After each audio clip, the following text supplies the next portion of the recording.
Hello everyone, welcome to my channel CIB with Ashok. Friends, आज हम ABM के chapter 4 में थ्योरीज ऑफ इंटरेस्ट में पार्ट 2 करेंगे। पार्ट 1 मैंने इसका पहले ही कंप्लीट कर दिया है फ्रेंड्स, तो उसको पहले देख लीजिएगा, लिंक आपको डिस्क्रिप्शन बॉक्स में मिल जाएगा। तो शुरुआत करते हैं फ्रेंड्स। इसमें हम basically Hicks and Hansen synthesis पढ़ेंगे, जिसमें आईएस कर्व और एलएम कर्व का हम यूज करेंगे, तो उसके बारे में भी जानेंगे। और जो आईएस कर्व है आपका, वो आपका क्लासिकल थ्योरी ऑफ इंटरेस्ट से आता है, तो उसके बारे में भी थोड़ा बहुत जानेंगे। ओके, तो देखो फ्रेंड्स, इसमें हम शुरू कैसे चलेंगे ये देख लीजिए। हिग्स एंड हैंसन सिंथेसिस में हम सबसे पहले क्या करेंगे, मैं आपको थोड़ा सा समरी बताऊंगा इस कॉन्सेप्ट की। उसके बाद में फिर इसमें दो टर्म आएंगे, आईएस और एलएम कर्व। फिर हम इन दोनों के बारे में अलग अलग डिटेल में पढ़ेंगे और फिर फाइनली हम इस थ्योरी को समराइज करेंगे। ओके फ्रेंड, तो शुरुआत करते हैं। देखिए, हिग्स और हैंसन ये दो इकोनॉमिस्ट थे। पहले का नाम है सर जॉन रिचर्ड हिग्स और दूसरे का नाम है एल्विन हैंसन, जिन्होंने मिल करके जो है ये थ्योरी डेवलप की थी। इसमें दो कर्व यूज होते हैं, एक आईएस कर्व होता है फ्रेंड्स और एक एलएम कर्व होता है। आईएस कर्व का फुल फॉर्म पूछा जाता है। आईएस का मतलब होता है इन्वेस्टमेंट सेविंग्स, और एलएम का फुल फॉर्म होता है friends LM, L for liquidity preference and M for money supply. Okay, तो लिक्विडिटी प्रेफरेंस और मनी सप्लाई ये एलएम का हो जाता है और आईएस का हो जाता है इन्वेस्टमेंट एंड सेविंग। ठीक है, इन्वेस्टमेंट और सेविंग जो होती है ये आपका गुड्स मार्केट से रिलेटेड होती है, जबकि लिक्विडिटी प्रेफरेंस और मनी सप्लाई एलएम कर्व जो होता है आपका, वो बेसिकली मनी मार्केट से रिलेटेड होता है। ओके फ्रेंड्स, तो दो इकोनॉमिस्ट थे, सर जॉन रिचर्ड हिग्स और एल्विन हैंसन, जिन्होंने ये थ्योरी इस्टेब्लिश की थी। तो इन्होंने बेसिकली किया क्या था कि इन्होंने क्लासिकल थ्योरी उठाई, क्लासिकल थ्योरी ऑफ इंटरेस्ट उठाई, वहाँ से आईएस कर्व लिया और फिर वो अपना सॉरी फ्रेंड्स, फिर उसके बाद में इन्होंने कीन्स की लिक्विडिटी थ्योरी उठाई और वहाँ से जो है एलएम कर्व लिया, और फिर आईएस कर्व और एलएम कर्व दोनों का इंटरसेक्शन करवा करके एक जो है इक्विलिब्रियम पॉइंट फाइंड आउट किया, जहाँ पर कि मतलब इंटरेस्ट रेट और इनकम के बारे में एक सर्टेनिटी इस्टेब्लिश की जा सकती है। मतलब कि कितनी इनकम होगी तो कितना जो है रेट ऑफ इंटरेस्ट बनेगा, इसके बारे में एक पर्टिकुलर रूल इस्टेब्लिश किया है। किसने? हिग्स और हैंसन ने मिलकर के ये किया हुआ है। ठीक है, तो आगे बढ़ेंगे फ्रेंड्स। तो both brought a synthesis between the classical theory of interest. तो क्लासिकल थ्योरी, देखिए फ्रेंड्स, अभी क्लासिकल थ्योरी ऑफ इंटरेस्ट के बारे में हम पढ़ेंगे, सारी बातों के बारे में डिटेल में पढ़ेंगे, बस सुनते जाइए अभी थोड़ा थोड़ा। ठीक है, तो इसमें क्या है, क्लासिकल थ्योरी ऑफ इंटरेस्ट जिससे आईएस कर्व निकलता है, और कीन्स थ्योरी ऑफ इंटरेस्ट जिससे उन्होंने एलएम कर्व लिया था। ठीक है, and succeeded in propounding adequate theory of interest. तो इन्होंने क्या बनाया, इसकी सहायता से थ्योरी ऑफ इंटरेस्ट बनाया। और थ्योरी ऑफ इंटरेस्ट कैसे बनाया? इन्होंने आईएस और एलएम कर्व का इंटरसेक्शन करवा करके ये थियरी निकाली थी। फिर से एक बार देख लीजिए, आईएस का फुल फॉर्म होता है इन्वेस्टमेंट एंड सेविंग, एलएम का मतलब होता है liquidity preference and money supply. ठीक है, तो ये क्वेश्चन पूछा जाता है फ्रेंड्स, ध्यान रखिएगा। तो क्लासिकल थ्योरी क्या होती है? तो क्लासिकल थ्योरी से we can get a family of saving curve. हम बहुत सारे सेविंग कर्व की फैमिली मतलब जहाँ पर मल्टीपल हों, जहाँ पर कई सारे कर्व हों, तो सेविंग कर्व के जो है हम मल्टीपल जो है पूरी फैमिली फाउंड कर सकते हैं सेविंग कर्व की, और विभिन्न जो है इनकम लेवल पर। सी फिगर 4.5 अपनी बुक में भी देख सकते हैं।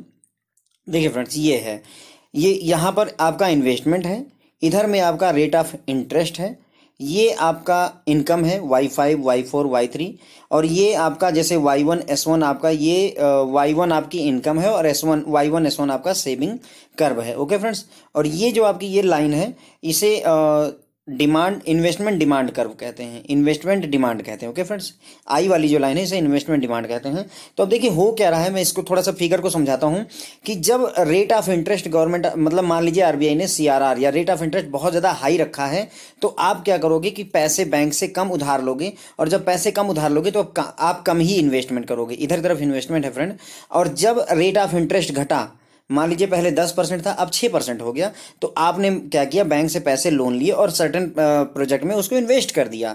जब रेट ऑफ इंटरेस्ट 2% हो गया और घट गया, तो देखिए आपने और पैसे इन्वेस्ट कर दिए। ओके, जब आप इन्वेस्टमेंट बढ़ाते हो, देखो फ्रेंड्स, ये आपका इन्वेस्टमेंट बढ़ गया, मान लीजिए पहले 10 करोड़ लगाया था, अब 20 करोड़ इन्वेस्ट किया, अब 30 करोड़ इन्वेस्ट किया।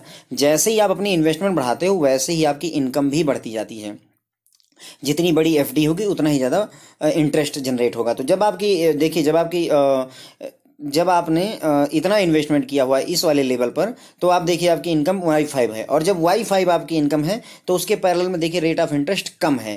ठीक है। तो जब आपकी इनकम ज़्यादा, मतलब रेट ऑफ इंटरेस्ट कम होगा, तभी आप ज़्यादा इन्वेस्टमेंट करोगे, इतना ज़्यादा इन्वेस्टमेंट किया, और जब ज़्यादा इन्वेस्टमेंट करोगे तभी आप जा करके आपकी इनकम ज़्यादा होगी और तभी आपकी सेविंग भी ज़्यादा होगी। इसीलिए ये जो सेविंग वाला कर्व है ये देखिए बढ़ता चला जा रहा है आगे तरफ, क्योंकि आपकी सेविंग भी और इनकम दोनों बढ़ते चले जा रहे हैं। ओके फ्रेंड्स, तो ये हमने इसको बेसिकली समझ लिया। वापस आते हैं, तो ये यहाँ पर उन्होंने यही कहा है कि सेविंग कर्व की जो है डिफरेंट इनकम लेवल पर हम सेविंग कर्व को फाउंड करते हैं। तो ये देखिए हमने डिफरेंट इनकम लेवल पर, है ना, डिफरेंट इनकम लेवल पर हमने सेविंग कर्व को फाउंड किया हुआ है। अब फ्रेंड्स इस कर्व की सहायता से हम दूसरा कर्व भी निकालते हैं। यहाँ पर देखिए जब आपकी इनकम Y5 है तो इंटरेस्ट रेट क्या है R1, जब आपकी इनकम Y4 है तो इंटरेस्ट रेट क्या है R2। इसकी सहायता से हम एक नया कर्व बनाते हैं। इस पर हम जो ये आपका Y होता था यहाँ पर उसको प्लॉट कर दिया है यहाँ पर एक्स एक्सेस पर, और वाई एक्सेस पर रेट ऑफ इंटरेस्ट को ही रहने दिया है। तो देखिए जब आपकी इनकम Y5 थी तो आपका रेट ऑफ इंटरेस्ट R1 था, जब आपकी इनकम Y4 हुई तो रेट ऑफ इंटरेस्ट R2 हुआ। वैसे भी याद हो, जब आपकी इनकम बढ़ेगी, इनकम आपकी तभी बढ़ती है जब बैंक इंटरेस्ट कम कर देते हैं। जब इंटरेस्ट कम होता है तो आप जो है ज़्यादा पैसा लोन लेते हो और ज़्यादा इन्वेस्टमेंट करते हो। जब ज़्यादा इन्वेस्टमेंट करते हो तो ज़्यादा कमाई होती है। तो यानी कि कहने मतलब ये रिवर्स रिलेशनशिप हो रही है। आप देखिए अगर हम इनकम और वर्सेस रेट ऑफ इंटरेस्ट में देखें तो एक इन्वर्स रिलेशनशिप इस्टेब्लिश हो रही है, यानी रेट ऑफ इंटरेस्ट कम है तो इनकम ज़्यादा है, अगर रेट ऑफ इंटरेस्ट ज़्यादा है तो देख लीजिए इनकम कम है। ओके फ्रेंड्स, तो ये यही IS, ये जो आपका कर्व है फ्रेंड्स ये IS कर्व है। ये कौन सा कर्व है फ्रेंड्स? IS कर्व है। और इसका स्लोप कैसा है? डाउनवर्ड स्लोपिंग है फ्रेंड्स। कैसा स्लोप है इसका? देखिए डाउनवर्ड स्लोपिंग है। ओके, तो यहाँ वापस आते हैं, तो यही इन्होंने कहा है कि to drive the IS curve we need saving curves and various income level and investment demand curve. तो ये कह रहे हैं कि जो ये IS कर्व आप ये जो IS कर्व आप बना रहे हो, इसको बनाने के लिए आपको सेविंग कर्व होना चाहिए विभिन्न डिफरेंट इनकम लेवल पर, और प्लस ये आपका इन्वेस्टमेंट डिमांड कर्व भी होना चाहिए। तो हमें डिमांड इन्वेस्टमेंट कर्व होना चाहिए और प्लस डिफरेंट इनकम लेवल पर जो आपका सेविंग कर्व है वो भी होना चाहिए। तो ये हमारे पास है। उसी की सहायता से हमने देखिए फ्रेंड्स यहाँ पर इसी के साथ जब हमारा इनकम Y5 था तो हमारा रेट ऑफ इंटरेस्ट देखिए यहाँ पर रेट ऑफ इंटरेस्ट क्या था? R1 था। और इसी की मदद से तो हमने यहाँ पर ये चीज़ ड्रा की है। जब Y5 है तो यहाँ R1 है, जब ये Y1 है तो देखिए यहाँ पर Y5 हो रहा है। ओके फ्रेंड्स, तो ये यही कह रहे हैं कि इन IS कर्व को ड्राइव करने के लिए हमें saving curve different income level पर चाहिए, प्लस इन्वेस्टमेंट डिमांड कर्व भी होना चाहिए। ओके फ्रेंड्स, तो ये हो गया। उसके आगे बढ़ते हैं। ये IS कर्व हमें क्या बताता है कि इंटरेस्ट रेट और इनकम लेवल के बीच में क्या रिलेशन होगा। विभिन्न जो है इनकम लेवल पर रेट ऑफ इंटरेस्ट क्या होगा, ये यही बताता है। यानी कि हम कहें तो इनकम और इंटरेस्ट, है ना, इनकम और इंटरेस्ट के बीच में एक रिलेशनशिप इस्टेब्लिश करता है आपका IS कर्व। ओके, फिर तो ये IS कर्व के बारे में हमने थोड़ा सा ब्रीफिंग कर लिया फ्रेंड्स, इसके बारे में डिटेल में आगे पढ़ेंगे। फिर अब हम उठाते हैं दूसरा कर्व। कौन सा था फ्रेंड्स? LM कर्व, है ना, liquidity preference and money supply. Okay, तो केन्स की थ्योरी ऑफ इंटरेस्ट से हमने LM कर्व को ऑब्टेन करते हैं। और ये ऑब्टेन कैसे करते हैं? From the family of liquidity preference curve. ये देखिए ये आपकी इनकम हो गई, इधर आपका रेट ऑफ इंटरेस्ट हो गया, तो ये आपकी लिक्विडिटी प्रेफरेंस हो जाती है, ये कर्व बन जाता है फ्रेंड। तो वही कह रहे हैं कि family of liquidity preference curve होना चाहिए, और ये कर्व जो होते हैं वो विभिन्न जो है इनकम लेवल को करस्पॉन्ड करते हैं, और साथ ही साथ जो है हम सप्लाई ऑफ मनी को फिक्स भी रखते हैं। फिगर 4.7 देखते हैं फ्रेंड्स। ओके, मैं आपको दिखाता हूँ। ये देखिए यही है। ये देखिए जब आपकी इनकम Y5 है तो आपकी लिक्विडिटी प्रेफरेंस 5 है, जब आपकी इनकम Y1 है तो आपकी लिक्विडिटी प्रेफरेंस 1 है। तो जैसे जैसे आपकी इनकम फ्रेंड्स बढ़ती जाएगी वैसे वैसे आपकी लिक्विडिटी प्रेफरेंस बढ़ती जाएगी। क्यों बढ़ेगी? क्योंकि जब आपकी तनख्वाह बढ़ती है तो आप कैश अपने पास ज़्यादा होल्ड करना चाहते हो, लिक्विडिटी ज़्यादा चाहिए। अब आपको लिक्विड चाहिए, कहने मतलब यदि आपकी सैलरी मान लीजिए महीने की 60,000 है, तब तो आप उतना इंटरेस्ट नहीं लोगे कैश में, आप सेविंग करना चाहोगे। लेकिन यदि आपको 60,000 रुपये पर डे की आपकी इनकम होगी तो आप फिर ये FD वगैरह के उसमें नहीं जाओगे, आप सीधे सीधे कैश जो है यूज करोगे अपने एक्सपेंडिचर को चलाने के लिए। हाँ ठीक है, जितना भी कैश है वो रोज खर्चा करते जाते हैं। तो वही कह रहा है कि जैसे जैसे आपकी इनकम बढ़ती है वैसे वैसे आपकी लिक्विडिटी का जो प्रेफरेंस है, मतलब आप लिक्विड प्रेफर कर रहे हो देन बॉन्ड के, तो वो बढ़ता जाता है। इसीलिए ये कर्व फ्रेंड देखिए ये आपका जैसे 60,000 इनकम थी महीने की तब ये कर्व है, और अब आपकी लिक्विडिटी की डिमांड बढ़ गई। क्यों? क्योंकि अब आप 60,000 रुपये पर डे कमाने लगे हैं, तो अब आप और ज़्यादा कैश डिमांड कर रहे हैं,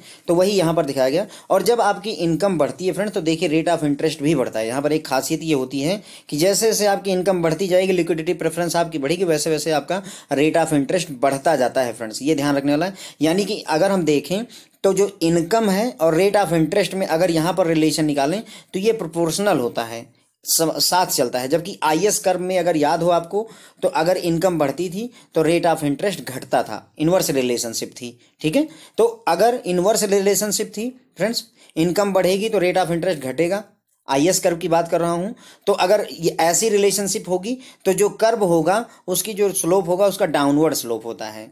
जबकि अगर इनकम बढ़ रही है और पैरेलल में रेट ऑफ इंटरेस्ट बढ़ रहा है, प्रोपोर्शनल हो रहा है, तो उस केस में जो कर्व बनेगा उसका जो स्लोप होगा वो हमेशा अपवर्ड की तरफ होगा फ्रेंड्स। ओके, अपवर्ड की तरफ होगा। तो यही देखिए यहाँ पर इस ग्राफ की मदद से ये वाला ग्राफ डेवलप किया गया है फ्रेंड्स। देखिए यहाँ पर जब आपकी इनकम y1 है तो आपका इंटरेस्ट रेट r1 है, जब आपकी इनकम y5 है तो इंटरेस्ट रेट r5 है। देखिए यहाँ पर वापस देख लीजिए, जब आपकी इनकम y5 है तो देखिए रेट ऑफ इंटरेस्ट कहाँ आ रहा है, r5 पे। जब आपकी इनकम घट गई, देखिए y2 हो गई, तो देखिए रेट ऑफ इंटरेस्ट कहाँ पर आकर मिल रहा है, r2 पर।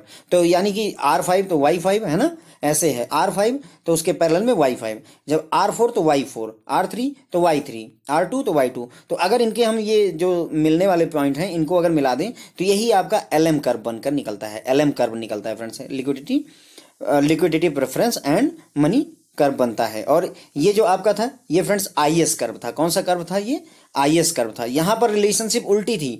जब आपका इनकम, देखिए जब आपकी इनकम कम है तो रेट ऑफ इंटरेस्ट ज़्यादा है। देखिए जब आपकी इनकम y1 है तो रेट ऑफ इंटरेस्ट y5 है, जो कि सबसे ज़्यादा है। जब आपकी इनकम y5 हुई, तनख्वाह आपकी बढ़ गई, देखिए तनख्वाह आपकी y5 बढ़ गई, अब रेट ऑफ इंटरेस्ट घट गया, देखिए r1 हो गया। जब यहाँ पर y5 है तो यहाँ पर r1 हो जा रहा है। ओके फ्रेंड्स, तो ये हमने इतनी बातें यहाँ से समझ ली। तो एलएम का किसके लिक्विडिटी थ्योरी से हमने एलएम कर्व को कैसे निकाला ये हमने समझ लिया, और ये क्लासिकल थ्योरी की सहायता से हमने आईएस कर्व को कैसे ड्राइव किया है। ये फ्रेंड्स क्लासिकल थ्योरी है, ओके, और उसकी सहायता से हमने ये आईएस कर्व कैसे ड्राइव किया है वो मैंने आपको समझा दिया।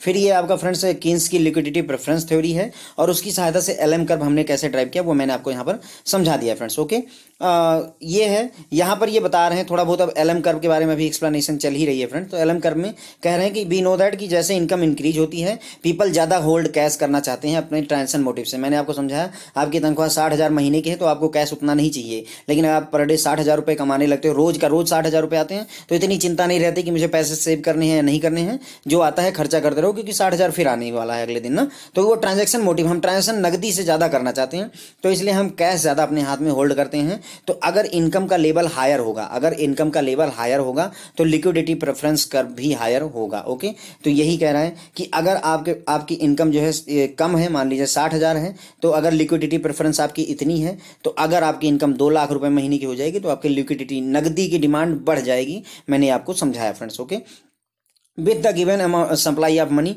देखिए सप्लाई ऑफ मनी जो होती है फ्रेंड्स वो फिक्स रहती है। Government of India supply of money को फिक्स कर देती है। देखिए इस कर्व में, अगर ये हम एलएम कर्व को फिर से देखें, यहाँ पर हमने इन्वेस्टमेंट देखा हुआ है, यहाँ पर इंटरेस्ट रेट देखा हुआ है। ये जो फ्रेंड्स एस वाली लाइन है, ये सीधी सीधी ये आपकी सप्लाई वाली लाइन है। मतलब गवर्नमेंट ऑफ इंडिया ने मान लीजिए 200 करोड़ रुपए जो है मार्केट में डाला हुआ है, तो ये जो लाइन है ये 200 करोड़ रुपए को ही रिप्रेजेंट कर रही है। और इसी लाइन के बेसिस पर ही देखिए इस लाइन और आपके ये लिक्विडिटी प्रेफरेंस कर्व का जो मैचिंग पॉइंट है, वहीं से आपके इंटरेस्ट रेट डिसाइड हो रहे हैं। अब आप देखिए ये चीज़ ना, मतलब मनी की सप्लाई 200 करोड़ ही है, 200 करोड़ है, और आपकी तनख्वाह बढ़ गई जिसकी वजह से आपकी लिक्विडिटी की डिमांड बढ़ गई, तो उसकी वजह से देखिए इंटरेस्ट रेट बढ़ गया। आपकी तनख्वाह घट के R1 हो गई और लिक्विडिटी प्रेफरेंस भी आपका अपने आप ही घट गया, आपको कैश की कम जरूरत है तो रेट ऑफ इंटरेस्ट भी घट गया। ओके फ्रेंड, तो यही यहाँ पर समझाया गया है।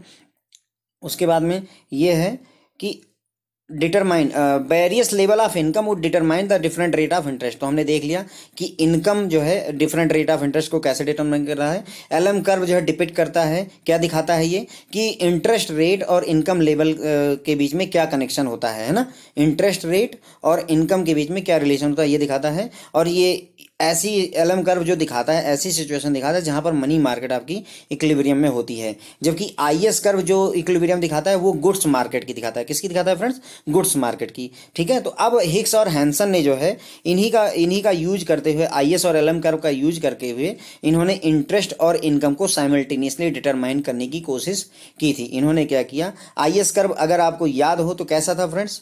ऐसा था आईएस कर्व। और एलएम कर्व आपका कैसा था? ऐसा था। ये आपका एलएम कर्व है और ये आईएस कर्व है। इन्हीं दोनों का इंटरसेक्शन करवा करके इन्होंने ये डिटरमाइन किया कि आपकी कितनी इनकम होगी तो कितना रेट ऑफ इंटरेस्ट होगा। उस यही है Hicks and Hansen synthesis. Okay, तो अब इसमें हमने जो है मतलब ब्रीफली समझ लिया है। अब हमको क्या करने की जरूरत है कि हम जो है दोनों कर्व के बारे में थोड़ा थोड़ा करके पढ़ेंगे। ओके, तो देखिए derivation of IS curve from classical theory of interest मैंने पूरा समझा दिया कि आईएस कर्व कैसे ड्राइव होता है। 4.6 में एक्स एक्सिस पर इनकम है, यहाँ पर इनकम थी एक्स एक्सिस पर, और वाई एक्सिस पर रेट ऑफ इंटरेस्ट थी। ठीक है, और जो आपका ये 4.6 फिर से देख लीजिए फ्रेंड्स अगर आपको है ना। एक्स एक्सिस पर आपकी इनकम थी, वाई एक्सिस पर आपका रेट ऑफ इंटरेस्ट था, और ये आपका इन्वेस्टमेंट डिमांड थी। ये आपकी इनकम थी y5 y4 y3, और ये क्या था आपका?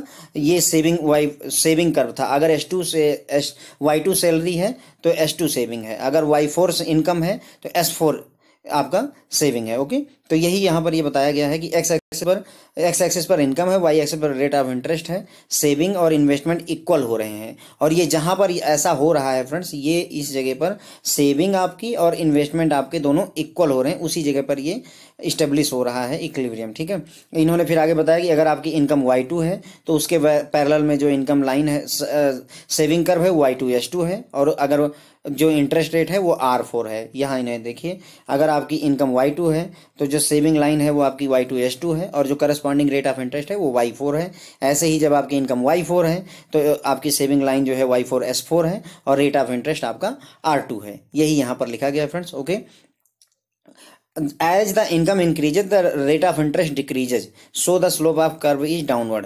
As the income increases and rate of interest decreases, मैंने आपको समझाया था कि जैसे जैसे इनकम बढ़ रही है, देखिए यहाँ पर इनकम बढ़ रही है तो रेट ऑफ इंटरेस्ट घट रहा है। देखिए जब y5 आपकी इनकम है तो रेट ऑफ इंटरेस्ट सबसे कम वाला है। हो क्या रहा है, मैंने आपको बताया था कि जब आप जो है रेट ऑफ इंटरेस्ट मार्केट में बहुत ज़्यादा होगा तो आप क्या करोगे, कम पैसे इन्वेस्ट करोगे। जब आपको रेट ऑफ इंटरेस्ट मार्केट में सस्ता मिलने लगेगा तो आप पैसे ज़्यादा इन्वेस्ट करोगे। ये इन्वेस्टमेंट है आपकी लाइन, तो यहाँ ज़्यादा इन्वेस्ट कर दिया, जैसे यहाँ 10 करोड़ इन्वेस्ट किया तो यहाँ 50 करोड़। जब आप 50 करोड़ इन्वेस्ट करोगे तो आपको फ़ायदा भी, जो आपको इनकम होगी वो भी ज़्यादा होगी। तो वही यहाँ पर दिखाया गया कि जब इनकम तभी ज़्यादा है जब इंटरेस्ट रेट कम है। जब आपका इंटरेस्ट रेट बहुत ज़्यादा होगा, आप मार्केट से बैंक से पैसा ही नहीं लोगे तो इन्वेस्ट कहाँ करोगे। जब कहीं इन्वेस्ट नहीं करोगे उतना ज़्यादा तो आपको इनकम भी कम ही आएगी। ओके फ्रेंड्स, तो यही यहाँ पर ये बताया गया है। द आईएस कर्व जो है, आईएस कर्व दिखाता है कि जो है various combination of level of interest and income, interest और इनकम दिखाता है जहां पर सेविंग और इन्वेस्टमेंट इक्वल हैं। ठीक है, आईएस कर्व जो है आपको दिखाता है कि ऐसी जगह है जहां पर सेविंग और इन्वेस्टमेंट आपके इक्वल हैं। ओके, आगे बढ़ते हैं फ्रेंड। अब एक यहाँ पर टॉपिक है स्टीपनेस ऑफ आईएस कर्व, और फिर हम देखेंगे शिफ्ट इन आईएस कर्व। ठीक है, और यही सारा काम हम एलएम कर्व के लिए भी करेंगे। तो देखिए फ्रेंड्स, यहाँ पर क्या है कि ये जो आपका कर्व है, ये बोल रहे हैं कि ये इसकी स्टीपनेस कैसे डिसाइड होगी, ये ऐसा होगा कि ऐसा होगा। ओके, यानी ये इतना तेज ढाल वाला होगा या हल्के ढाल वाला होगा। तो इसके लिए कई फैक्टर्स हैं। देखिए क्या है, इट डिपेंड्स ऑन इलास्टिसिटी और sensitiveness of investment to the rate of interest. यानी कि इन्वेस्टमेंट और रेट ऑफ इंटरेस्ट में जैसा रिलेशनशिप होगा उतनी ही इलास्टिसिटी। अगर हाई इलास्टिसिटी है, अगर मान लीजिए इन्वेस्टमेंट इज हाईली इलास्टिक, तो उस केस में होगा आईएस कर्व जो है आपका फ्लैट होगा। ठीक है, अगर हाई इलास्टिक है। देखिए मैं समझाता हूँ इसको। ये देखिए फ्रेंड्स, फिगर है आपका, आपने रेट ऑफ इंटरेस्ट R1 था तो आपकी इन्वेस्टमेंट I1 थी। जब आपका रेट ऑफ इंटरेस्ट R2 है तो आपकी इंटरेस्ट I2 है।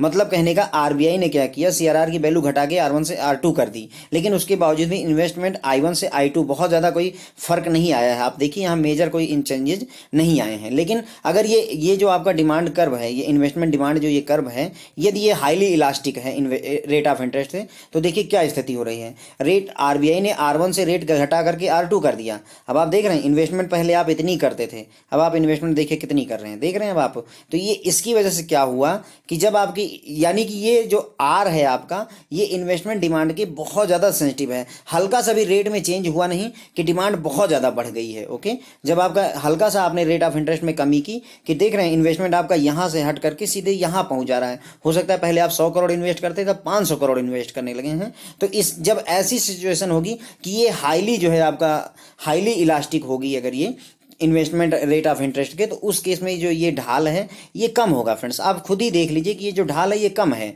और अगर आप मान लीजिए हाईली इलास्टिक नहीं है, यानी कि हमने रेट ऑफ इंटरेस्ट घटाया बढ़ाया तो कोई बहुत ज़्यादा मेजर फर्क नहीं आया, यानी लो इलास्टिक है। अगर लो इलास्टिक है तो इनके बीच में डिमांड में कोई बहुत ज़्यादा मेजर डिफरेंस नहीं आ रहा है। अगर आप पहले 100 करोड़ इन्वेस्ट करते तो हो सकता है आप 200 करोड़ इन्वेस्ट कर रहे हों, लेकिन यहाँ पर आप देख रहे हैं कितना बड़ा डिफरेंस बन जा रहा है कि ये 100 करोड़ से 200 करोड़ रुपए, सॉरी 500 करोड़ रुपए आप इन्वेस्ट करना शुरू कर देंगे। ओके फ्रेंड्स, तो यही ये बात यहाँ पर समझाई गई है कि अगर इन्वेस्टमेंट डिमांड इलास्टिक है तो आईएस कर्व फ्लैट होगा, लेस स्टीप होगा। और अगर जो है आपकी इन्वेस्टमेंट डिमांड जो है बहुत ज़्यादा इलास्टिक नहीं है तो ये रिलेटिवली स्टीप होगा। ओके फ्रेंड्स, तो ये जो कर्व होगा ये रिलेटिवली स्टीप यानी ज़्यादा ढालदार होगा। ओके फ्रेंड्स, तो ये हमने आपको ये भी समझा दिया।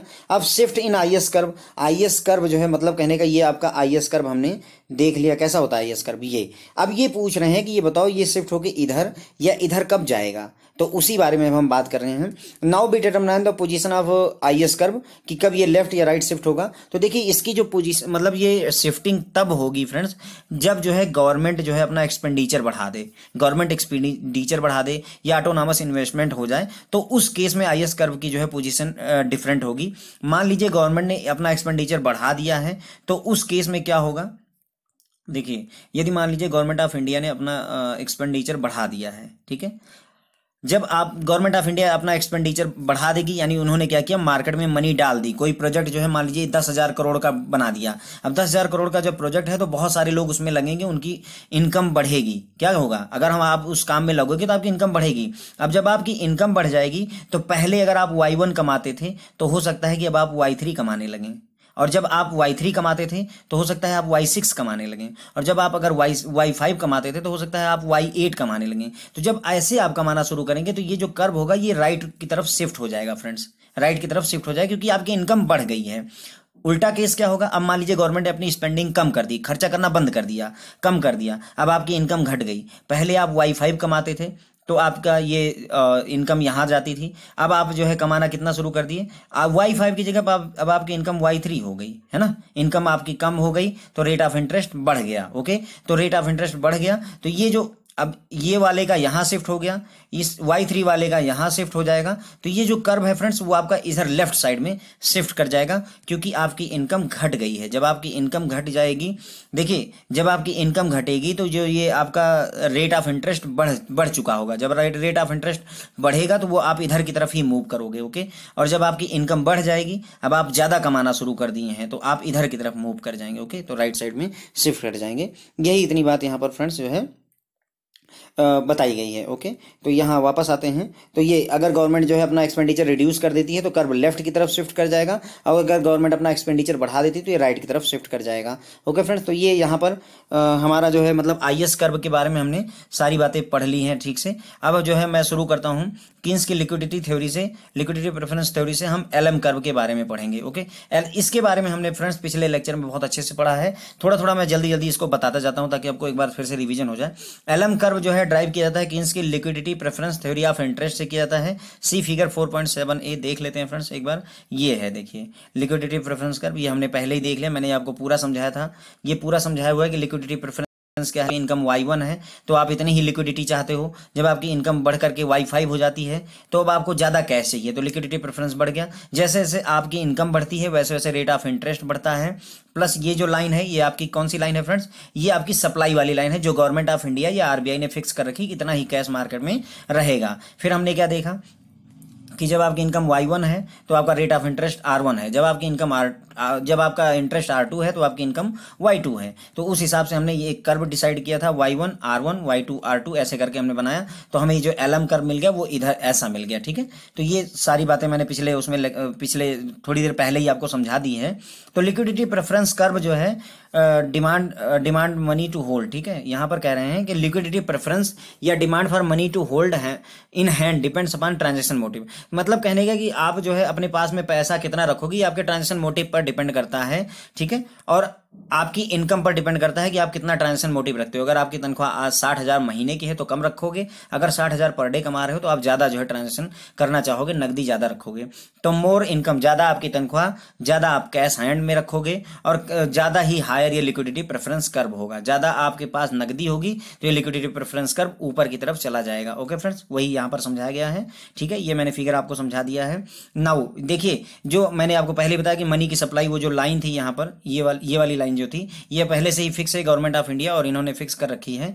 तो ये जो एलएम कर्व हमारा निकल करके आया था फ्रेंड्स, अभी हमने देखा था, ये क्या इनकम है ना, इस साइड में इनकम और इधर की तरफ रेट ऑफ इंटरेस्ट के बारे में बताता है। ओके, यहाँ पर ये बताया गया है एलएम कर्व टेल अस की various rate of interest will be at different rate level of income, है ना। एलएम कर्व बताता है कि रेट ऑफ इंटरेस्ट जो है अलग अलग होंगे अलग अलग इनकम लेवल पर। ओके, ये जैसे जैसे इनकम लेवल बदलेगा वैसे ही इंटरेस्ट रेट भी बदलेगा, देख लीजिए ये, है ना। और इसका जो स्लोप है फ्रेंड्स वो किधर है, अपवर्ड की तरफ है। ओके, यहाँ पर फिर ये हो गया फ्रेंड्स। तो अब स्टीपनेस हम देखें, मतलब कि जो है कितना, ये जो हमारा कर्व है फ्रेंड्स, ये वाला कर्व, ये मतलब ऐसा ही रहेगा, इसके ढाल ऐसा रहेगा या कुछ ऐसा शेप लेगा, तो उसके बारे में है। तो ये कह रहे हैं कि स्टीपनेस जो है दो फैक्टर पर डिपेंड करती है। एक तो responsiveness of demand for money with the change in income, income में चेंज होने से मनी की डिमांड में क्या फर्क पड़ता है उस पर डिपेंड करती है। If the income increase from y1 से y2, the liquidity curve shift from LP1 से LP2, है ना। और with increase in income demand for money would increase due to cash transaction motive, है ना।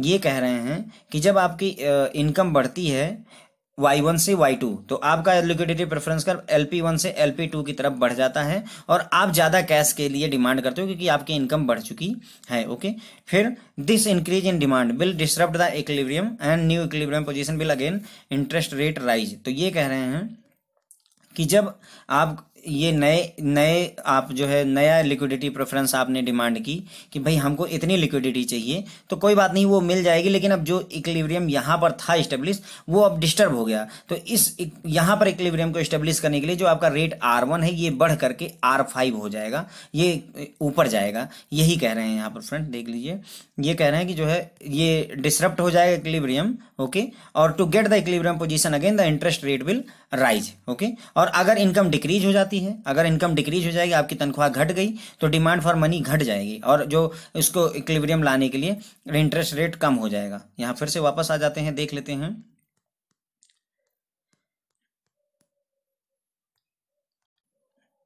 ओके, तो यहाँ पर देखिए, एक सेकंड।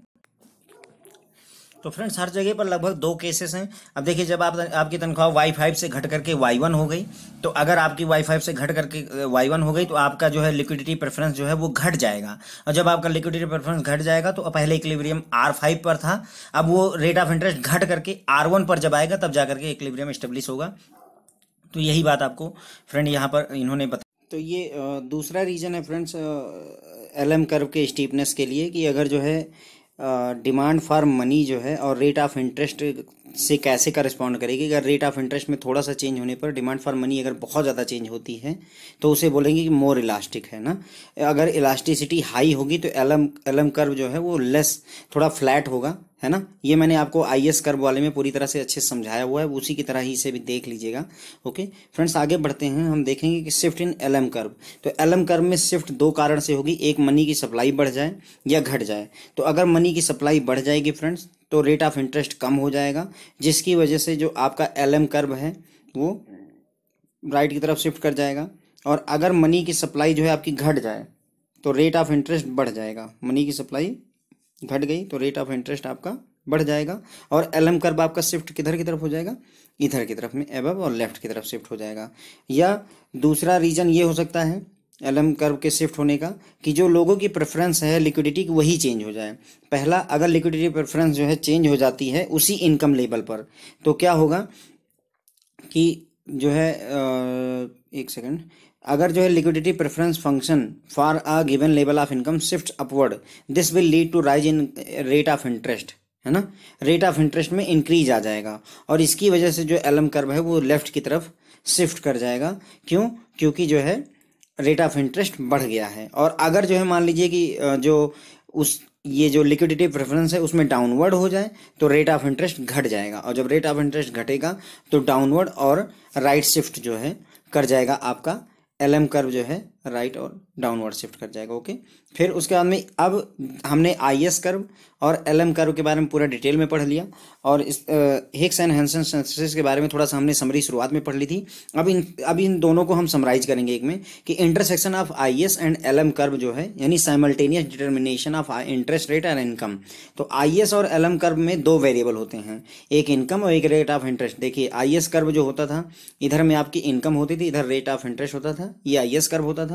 और एलएम कर्व जो होता था इधर इनकम है और इधर रेट ऑफ इंटरेस्ट है।